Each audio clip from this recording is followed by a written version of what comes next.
Hello and good evening to everyone. Thank you all for coming, those who are here live and those who are here by YouTube. We are very, very happy to be able to have another session here today, and I have lots of coming announcements for some really wonderful guests that are coming to Las Vegas. So let us begin with a chant. Om Sato Ma Sadgamaya Tamaso Ma Jyotirgamaya Mritirma Amritam Gamaya Om Shanti Shanti Shanti. Om, lead us from the unreal to the real. Lead us from darkness unto light. Lead us from death to mortality. Om, peace, peace, peace. So, we had hope everybody had a wonderful Diwali and all the beautiful family time. That's all what said. And of course, the Christian holidays are coming up, and the Western holidays, Thanksgiving is just around the corner, and Christmas just around that corner. So there's a lot of corners coming. It's quite amazing to know that this year's gone so fast. It seems like it just turned around, and it's here already. So I wanted to mention a couple of things. Most importantly, I wanted to bring the schedule to your attention, and we have Swami Atmavidyanandaji coming this Wednesday, the 13th, and he'll be here at the center, and he's going to be doing his talk on belief, and the faith and belief, and we'll start everything at 5 p.m. here at the center, and Swamiji's talk will begin around 6 p.m. So we'll start with our puja, our tea, and some chanting, and then we'll have our talk starting at around 6. And that's the usual schedule for Swamiji on Wednesdays. So those who have work can come and join us. We also have, just again around the corner, we have Swami Chandrasekharanandaji coming. And this is a very big honor for us, as usual, for traveling Swamis, for them to honor us with a visit all the way from Portland is Seattle, actually. Seattle. Sorry. From Seattle. That's a long flight, and we're so honored for him to take this time with us. And he'll be here the 22nd, 23rd, and 24th at the center. 22nd, we'll have a satsang with Swamiji, and that will start again at 5 p.m. is the RT and bhajans, and 6 p.m. will be Swamiji's art talk and satsang questions and answers, and we'll get to know more about him. The 23rd and the 24th will be here at the center, and Swamiji is going to be doing classes on the Bhagavad Gita. So this is very exciting. And Swamiji's class will begin at 4 p.m. We'll start with the RT, and 5 p.m. his talk. So that's the schedule that we have worked out for this week and the following weeks. So we're very, very happy to be plunging into the holidays with this excitement. And we promised that starting in the 2025, we have some visiting swamis that we're scheduling now. So we'll have a full packed year of retreats and Swamijis here at the center. So we invite all of you to join us when the Swamis are here and when the Swamis are not here as well. And I know some of you have been fighting health issues, and so we want to send our prayers to all of you who are watching us. Some from hospital beds, I think, some from rehabilitation, some from home. We wish you all really a quick recovery and a full health as soon as possible, so that you can enjoy the holidays with us and all your loved ones. And we're really sending prayers and our best expectation that you're going to be well as soon as possible. So what we're going to do today is, since we have Swamis coming, I just thought we'd just do some simple, basic reading of some of the different takes on mostly how we can become less anxious, less frustrated, less angry, less. These holidays can be very a double-edged sword. They can be a joyous thing for some people and with family and so on, and they can be very stressful also for many reasons. And for those who don't have family close to them, for those who are some people actually go through a depression this time of year. And so I thought I would read things that would give us some help and some hope at this time. And we'll talk a little bit about things that we can do practically to help those who might need the help. So this is from Sri Ramakrishna. He said, God cannot be realized through mere scholarly reasoning. Has anyone truly understood what Mother Kali is? Even the 6 darshanas are powerless to reveal her. She cannot be realized by means of mere scholarship. One has to have faith, love, and devotion. One realizes God easily through devotion. He is grasped easily through the ecstasy of love. So this, I think, is the theme maybe of today, is that many times when we're in trouble, or we feel less powerful than we normally are, we don't have the power of our mind, we don't have the power of our emotions, we don't have the power of our energy, we're feeling a little bit depressed, we're feeling out of balance and so on. We try to think and figure this out, and with our intellect, and we've been told so many times that that's not the way it can work, especially when we're not in our best. And so using the heart, using devotion, and I found this personally true most recently, is the only way that really is effective. And we go to Ma Kali or Ma, any form of Ma, or any form of devotion that you have of Sri Krishna or Sri Krishna, or any of these beautiful manifestations of infinite consciousness. And they crystallize for us in our human nature, in our human body's consciousness. They crystallize that infinity of possibility. They crystallize that we have a connection to something much greater than ourselves that we can tap into. And Ma, I find myself repeating that to me, because Ma for me is a very deep seated conception of the divine. I find Ma being very easy of access. I don't have to be perfect to go to Ma, which is great, because I definitely am not. I'm definitely not that. So I can go to Ma even in my worst situations or my most weakest states, and I can call upon her and she can respond, knowing that, really deep. Sometimes these things happen for a reason. Deepening our faith, deepening our surrender, deepening our dependence, realizing that we're totally dependent on that divine energy. Not only that, and that's not a bad thing, because it always works for the highest good, for our highest benefit.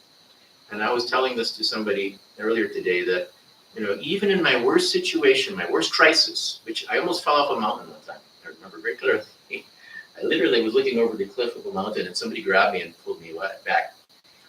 That's kind of the worst thing that you can have happen. Something less than that isn't so dramatic. But just think that grace was also there. Yes, that problem and that dire situation was there. That grace of that person grabbing my hand and pulling me back was also there. And I can think of every single time that has happened, that if something calamitous has been on the horizon or has been kind of unfolding, when there was also a grace factor there. And I've seen that also in death. We've had a few devotees recently pass, leave the body, that I was there for. And even in their releasing of the body, in some cases they were suffering for a long period of time. In some cases there was other situations. But if we could see it with this huge vision of the divine, in all cases, I'm sure, if we were able to see with the divine eye, there was grace in that releasing of that body. So in our trials in the world, we have grace. And even in our releasing of the body, we have infinite grace that we're maybe not even aware of. So this is the power of faith and belief. And Swamiji is going to talk about that this Wednesday. And so I think it's so very important because, having all these scriptures and understanding all of these different things that are intellectualized, they're wonderful when you can think clearly. But when you cannot, they do no good. You can't think about I am Brahman when you're maybe in agony, in the most horrible pain, or in dire straits, or somebody you love is really in danger, or whatever it is that really can shake you to the core.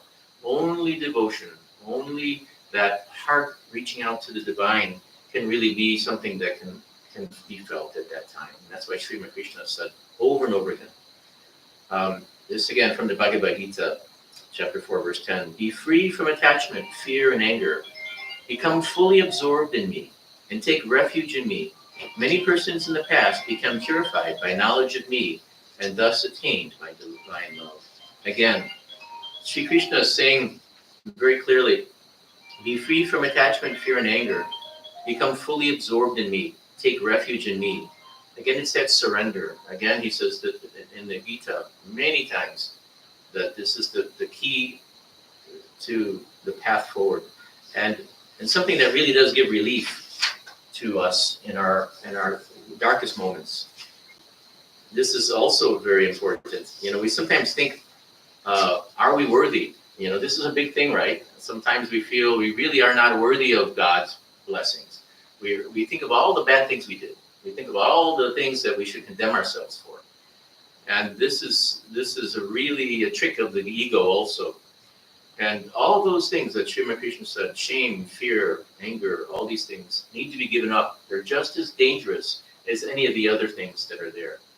So this is something that is sweet. It says, God is not playing with you, he's playing as you. We don't realize what we are. We're nothing but a projection of that divine consciousness. There's nothing else holding us in reality. It is the complete sustenance of our being. We are that. And that's something that is helpful to really repeat over and over again. Sometimes we're told to do an affirmation over and over again and repeat what is the truth about ourselves. Are we just something extraneous to God? Are we something that is some kind of servant, some kind of housekeeper or something to God? No. We are a part of that. We are closer than we can even imagine because that is who we are. So we're never outside of that grace. This is really wonderful. Girish Chandra Ghosh is a great story of Srimad Krishna, and it gives us all hope, right? Because if Girish could make it, he was he was the first one to admit he was a debauch. He did everything he could possibly do, he said, in his life wrong. He drank in front of Srimad Krishna. He cursed Ramakrishna into his face. He did everything you can think of that could be really, truly bad. I don't know if he killed anybody, but I think he did a lot of other things. Drinking was his forte. So this is something that's a story. Girish Chandra Ghosh is the most striking example of Srimad Krishna's divine grace. Girish's gradual transformation of mind was also due to his total and unconditional surrender to Srimad Krishna.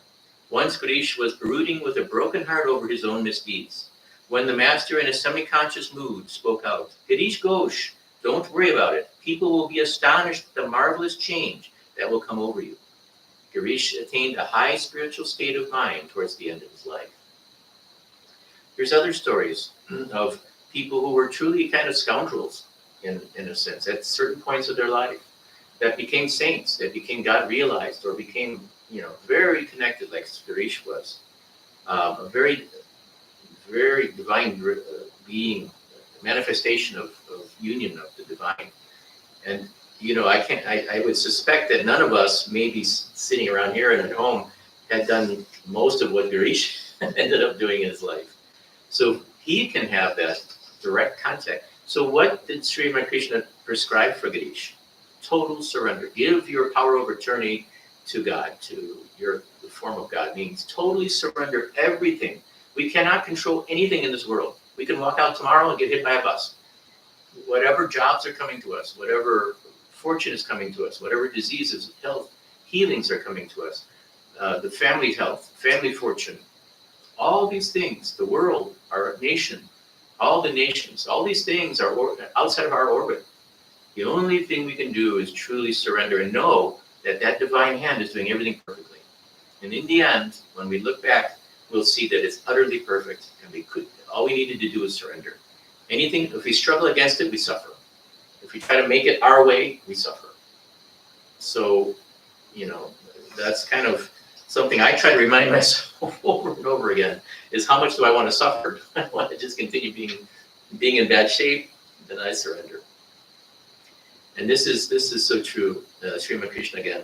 One attains the vision of God only when Mahamaya steps aside from the door. What you need is the grace of Mahamaya. That is why God's power is worshipped. You see, God is so very near, and yet one does not know him because Mahamaya stands between. So what is Mahamaya? Some distant force? No. It's our own thoughts, feelings, desires, fears, our ego, our own static that the mind is creating. And we're holding on to it. They say that thoughts are universal. We don't create our thoughts. We only hold on to the ones that we feel we want to hold on to. If we hold on to thoughts of guilt and fear and lack of value and all these things, it's our own choice. So Mahamaya, the only thing to do is to surrender and say, Ma, with your sword, cut whatever you need to from me. I surrender all of this. And give us a glimpse of our nature, of thy nature, of our nature. Just give us a glimpse. One small glimpse will get us going again. One small glimpse can give us enough energy to continue. And so at this time, these are all so important. Anandamoy Ma said, the endeavor to awaken to his true, real nature is man's duty as a human being. With earnestness, love, and goodwill, carry out life's everyday duties and try to elevate yourself step by step. In all human activities, let there be a live contact with the divine, and you will not have to leave off anything. Your work will be done well, and you will be on the right track to find the master. Just as a mother nourishes her child with all possible care and affection, and makes him grow up to a healthy boy and a handsome youth, so will you find the subtle touches of the Divine Mother shaping your inner life and making you reach your full height and stature. Whatever work you do it with a singleness of purpose, with all simplicity, contentment, and joy you are capable of. Thus only will you be able to reap the best fruits of work. In fullness of time, the dry leaves of life will naturally drop off, and new ones will shoot forth. Again, just do the best you can and realize that the Lord will take up the lack of what's necessary. It's not possible for us to be perfect at everything. We're going to forget something. We're going to do something wrong. But if we surrender it and give it to God, God himself or herself will make up the difference and make up the lack. I remember, sometimes I'll just remember something out of the blue, and it's really important, and I had forgotten it, and it just came out of nowhere. I wouldn't have remembered it. Couldn't write down everything. I would have a book as big as this room to write everything down. So this is so a life of dedication to God and memory of God. Every moment is really the only defense, the only armor we have. Bhagavad Gita, chapter 3, verses 18. Such self-realized souls have nothing to gain or lose, either in discharging or renouncing their duties, nor do they need to depend on other living beings to fulfill their self-interest. This is beautiful. Such realized souls have nothing to gain or lose in discharging or renouncing your duties. When you have that inner guidance and you're surrendered, the right thing, the right path comes and becomes obvious. And what's so important is that you don't have any desire and need from any circumstance, or you need anything from anybody. I think there's nothing more empowering than to feel that you don't need anything from someone. Whatever their choices are doesn't negatively affect you. That's so freeing. And that's what the great ones, that's what the divine beings have every day. It's hard for us to understand that, I think, but getting to that point where we don't need, and it's not a negative thing. So, think of a child. Sometimes they make the wrong decisions, and they make completely wrong decisions and really hurt themselves with it. You cannot be affected by that choice that they made. You can love them as much as you want, unconditionally knowing that they're in the divine hands. It's really hard, but it's also liberating. And finally, this is Swami Srima Krishna and the Guru. This is Srima Krishna. When a bhakta mentioned tapasya, Thakur said, Amrit narrates it very nicely. A person has lit a fire after the whole botheration of collecting firewood and straw. Now tell me, how many others not warm themselves at that fire? In other words, he has lit the fire. Those who put their faith in him will not have to do anything. They will get the benefits of the Guru's tapasya. So this is M, the apostle and the evangelist. We always think about all the things we should do. How many times should we repeat the mantra? How many times have we fallen short from what we really wanted to do? How many times we couldn't meditate twice a day or 3 times or whatever you said, or 1 time a day in some cases, right? We always fall short from what we really feel like we want to do. But we also want to make sure that our tapasya, our sadhana, isn't mechanical. We don't just do it because we get it in. This is really dangerous. I found that myself. Sometimes I've been very good at getting in all these things, but they don't mean anything. They don't transform you because you're doing it mechanically. You just get it in because you said you're going to do this. What's really important is, even if you have to shorten that time, do it with full devotion, with full concentration, with full mind, and let your heart be touched. The whole point of anything that we do every day, we got to make sure our heart is touched and open to the Lord. Every day it can be nourished. And if not, then we suffer. We feel we take responsibility for everybody and everything, and we neglect our own self many times. If you don't let your heart be nourished, if you don't let your heart be loved, if you don't feel that love at least at some point in that day through devotion to the Lord, then you're not going to be able to do anything for anyone else at a certain point. You'll run out of energy and power, and that will be a real problem. We have to understand, we try to find God in everybody else and see God in the images and the ishtas. We see God in others, we try to be good, but we sometimes forget to see God in ourselves. Many times, I know I'm very guilty of this, we're so hard on ourselves. And we have to realize that we are part of God. This is also that.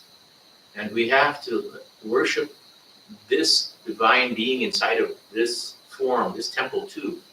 And we let our hearts be touched once a day only. And then it grows and grows. And sooner or later, that becomes the most important thing and the only thing to us. And then we are nourished. Otherwise, we just do things because of guilt or because we feel we have to, or out of duty, and it's hollow. And it becomes draining, and you become weaker and weaker and weaker. So these are just some of the thoughts that I heard and read that I thought would be really helpful for the holidays. I know the holidays are wonderful. We want to make sure that everybody is happy, joy. But it's also can be a real time of pain for people. And they always say to do something to get yourself beyond some pain, try to do something for others as well and see God in that person. If you can give some food to the food banks this year, if you can volunteer some time down at the food bank or whatever, if you can do anything that can reach out to those that are in need. There's these dollar, you can give $1 on the credit card thing on the stores. Something that you consciously do to reach out to those who are really in need and see them not as somebody in need, but as God. It's an opportunity for us to extend our hearts to the greater expression of the divine. And so, at this time of year, it can really be a wonderful time of year. I know somebody who just passed away. Their husband is friends of mine is going to go back to the Philippines because every year she used to go and donate food to the poor and hungry in the Philippines every year. And even this last year she went, although she was dying of cancer, she went. And it's such a beautiful, it was so inspiring. And he said, I'm going there. And the friend of his is also going to, in her name, to give to the hungry in the Philippines, which are a lot, like India. So let us now go into our own worship, having knowing that we're going to worship God everywhere. Because remember, Thakur saw God himself. He would put flowers on his own head. When he saw that divine consciousness was enlivening him, it was the same consciousness. We see the Swamis sometimes put flowers on their own head when they do the pujas. I don't dare to do that to myself because, but that's the truth. So let us do a couple of chants, and then we're going to do our meditation. And our meditation is the simple one we've been doing. Soham. Remember, we are going to breathe 3 times in through the nose, twice inhalation, exhalation, double. We're going to do that 3 times after we do the chant. And that'll bring the body into a state of calmness. Remember to sit straight with the spine straight and the eyes just uplifted a little bit to the point between the eyebrows. And that will be or you can focus on keep your attention focused there. You can put your focus of your awareness on your heart if you wish to also. It's a beautiful place to be on your heart, and you can say your mantra there if you wish. So it's up to you how you want to practice your meditation. The Guru has given you instructions. And if you don't have instructions, just again, the best thing to do is just from your heart to surrender and give that love and receive it. Not just give, but open yourself up to receive that. We are that. There's nothing different. So we're not needing to earn or somehow be worthy of this love. If we just are still, we feel that love and realize that it is the nature that we have. And that's, I think, what we're trying to all do. So we'll chant Hymn to Brahma. And I don't know what page, outside it doesn't matter. You guys can find it. I don't know what page it's on. We'll do the first verses in Sanskrit, and then we'll do in English. And then after that, we'll do our Ramakrishna Shabanam. And then we'll go into our meditation. And chanting is always a good thing to do, or music, when we're down and we're feeling bad. If we chant, it takes us out of our heads and brings us into our hearts. And as Thakur said, in the chakras, the lower chakras are the normal daily problems and fears and survival and all these things, procreation. Once we get to the heart, then everything changes. And he said, you see light, he said, me, the way he described it is so sweet. So if we can get to that heart, then we have a chance to get that glimpse of that true nature. So we'll do Hymn to Brahman, and then we'll do Ramakrishna Shabanam.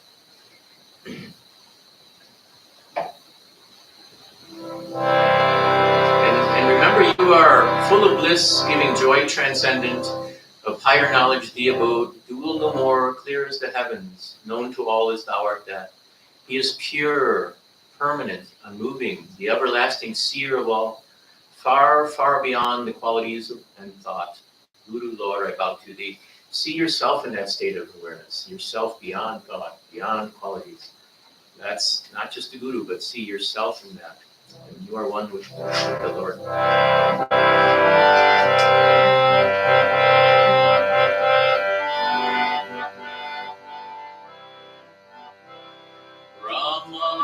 Ramanandam Paramashikaram Kevalam Jnanamurti Vandvatikam Gagana Sadisham Tatvamasyanilaksham Ekam Nityam Vimalam Achalam Sarvadi Sashri Bhutam Bhavatikam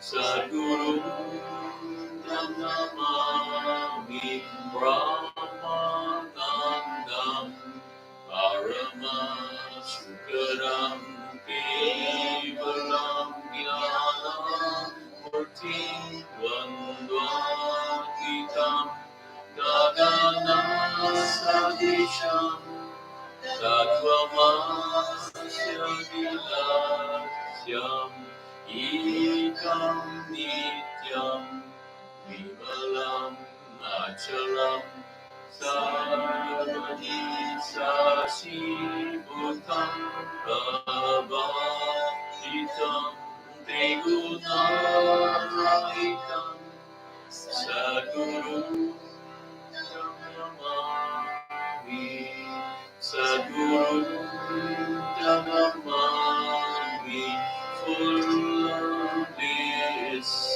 giving joy transcendent of higher knowledge, the to will no more, clear as the heaven, known to all as the one that He is pure, permanent, unmoving, the everlasting seer above, far, far beyond qualities and law.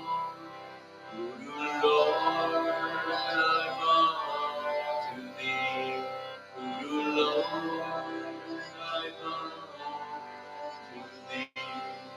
Guru Lord, I bow to Thee.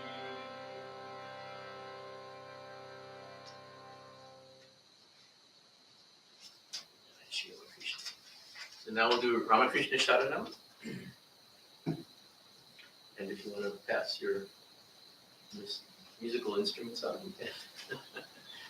Let's see if you. I know you guys like them. So. And hopefully you're singing along on YouTube with us.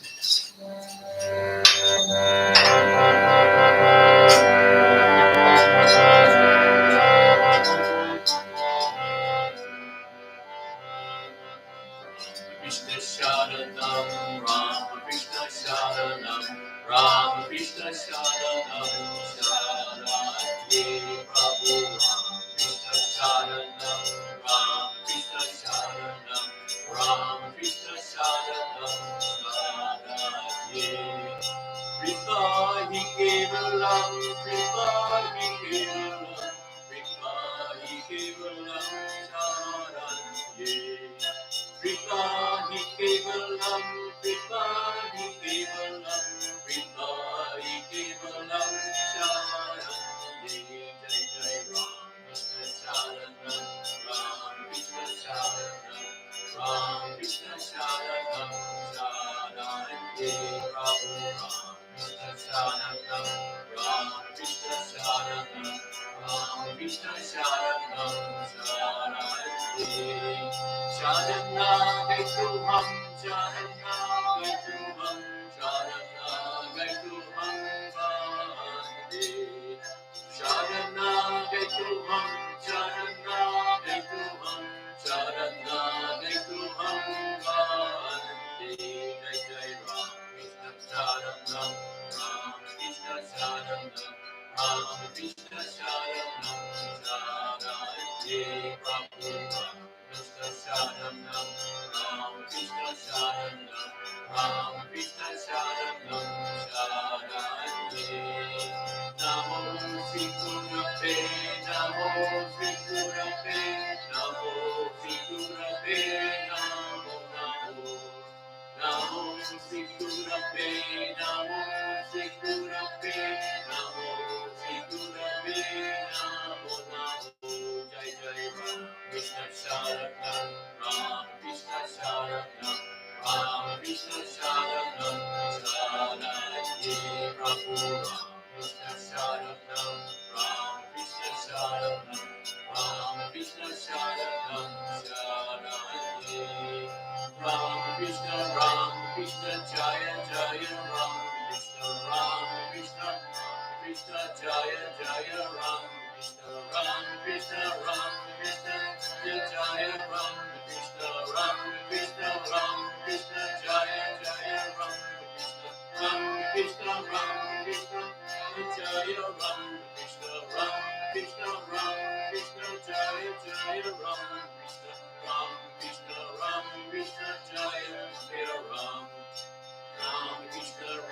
Krishna Jaya Jaya Ram Krishna Sharanam Ram Krishna Sharanam Ram Krishna Sharanam Sharanye Prabhu Ram Krishna Sharanam Ram Krishna Sharanam Ram Krishna Sharanam Sharanye Kripani Kevalam Kripani Kevalam Kripani Kevalam Sharanye Kripani Kevalam, Kripani Kevalam, Kripani Kevalam, Sharanye Prabhu Krishna Sharanam, Ram Krishna Sharanam, Ram Krishna Sharanam, Sharanye Prabhu Krishna Sharanam, Ram Krishna Sharanam, Ram Krishna Sharanam, Sharanye Sharanam Ekruham, Sharanam Ekruham, Sharanam Ekruham Vande Sharanam Ekruham, Sharanam Ekruham, Sharanam Ekruham Vande Jai Jai Ram Krishna Sharanam, Ram Krishna Sharanam, Ram Krishna Sharanam, Sharanye Prabhu Ram Krishna Sharanam, Ram Krishna Sharanam, Ram Krishna Sharanam, Sharanye Namo Sri Gurave, Namo Sri Gurave, Namo Sri Gurave, Namo Namo. Namo Sri Gurave, Namo Sri Gurave, Namo Sri Gurave, Namo Namo. Jai Jai Ram Krishna Sharanam, Ram Krishna Sharanam, Ram Krishna Sharanam, Sharanye Prabhu Ram Krishna Sharanam, Ram Krishna Sharanam, Ram Krishna Sharanam, Sharanye Ram Krishna Jaya Jaya Ram Krishna Jaya Jaya Ram Krishna Jaya Jaya Ram Krishna Jaya Jaya Ram Krishna Jaya Jaya Ram Krishna Jaya Jaya Ram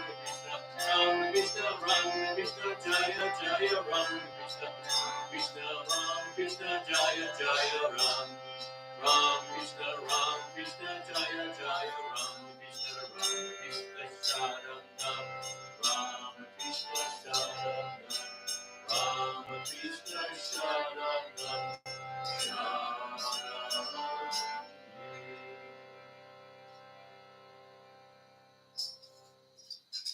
Okay, now we'll get ready for our meditation. So again, we'll start with pranayama. Remember the Patanjali's Yoga Sutras are yama niyama. So doing the things we should do, don't do the things we shouldn't do, including making ourselves feel horrible and guilty and not worthy. We got to throw that out. So that's part of the yama niyamas. So we start by getting rid of all those things. Then we do asana. So we sit with the back straight and away from the chair. If you're on a chair or on the ground, it's easier on the lotus. But the main thing is that the energy in the spine can move upwards, so that we can go from the low chakras, the lower centers in the energy in the spine, where our fears, our thoughts, and all the struggle of the normal world are, these first three chakras. Once we get to the heart, as Srimad Krishna said, then you see the light and you feel that divine love and everything opens up. And that's the beginning of the spiritual awareness. And keeping the chin parallel to the floor, and then put the attention at the point between the eyebrows that brings the energy up the spine. Even if you focus on the heart, that's fine, but you put the gaze, the eyes upturned a little bit to the point between the eyebrows. And that brings that energy up the spine into the higher centers of kind of the science of yoga. Then we're going to do, the next step is going to be pranayama, which is what we're going to do now. So pranayama is control of the energy. Energies and consciousness are linked together. And so the energy and the breath are also linked together. So by using the breath, we're able to just calm the energy that's flowing in our system, and internalize it and start bringing it into the spine. So this is pranayama. So we're going to do that simple breath control, and I'll explain the technique again. And once we're done with the breathing, this inhalation and exhalation 3 times, then leave the breath out and just observe it. And when the breath is ready on its own, it'll come back in and your body will inhale. And you're going to chant so. And then if it stops and it just sits there, fine, observe it. When it's ready to exhale on its own, don't control it. Hum. So, hum. So on the inhale, hum on the exhale. And the times when the breath is still and not moving, just let it be and enjoy the peace. This so hum is I am he. I am he, or that. So hum, I am he. So this is, with every breath, we're affirming that reality of our soul and our own of being, that we are that. And so we can just merge into that, surrender into that. And as the breath gets more and more faint and the thoughts go away, just focus your attention on your heart and keep your mind, your gaze upturned, and you'll feel that stillness and that joy, and just merge into that joy and the stillness as the best you can. Okay, so when we inhale, we're going to do this 3 times. We inhale through the nose twice, and we're going to do it for a count of 8. So try to inhale for a total count of 8. So, and then hold it for a count of 8, and then you're exhaling through the mouth, again, double exhale. Exhale for a count of 8 also. So you're going to inhale for a count of 8, hold for a count of 8, and exhale for a count of 8. We're going to do that 3 times. On the final exhale, just let it go and just observe the breath. And when it's ready by its own to come in, so, chant so mentally. And when it's ready to go, hum. So, hum. Okay? So we'll do this. Remember, count of 8 and inhale, 8 holding, 8 exhale, double inhale. And let's hear it together. We need to hear this. If you're not doing it strongly, you're not getting the effects of the pranayama. You can't do this, weekly. It's got to be done kind of full force to get the full benefit, because you're getting rid of all the toxin and the carbon from the blood and the body. So we're ready? Here we go. 1, 2, 3. Hold. Let's hear it. Exhale. Let's hear it. I gotta hear it. Ready? Okay. Hold. Exhale. Okay. Hold. Exhale. Let's hear it. Let that breath just stay out. When it's ready to come in, chant mentally so. What goes out? Hum. Meditation.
thank you for being on YouTube.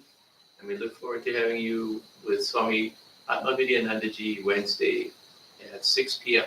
We'll start streaming his talk live. Thank you all so much.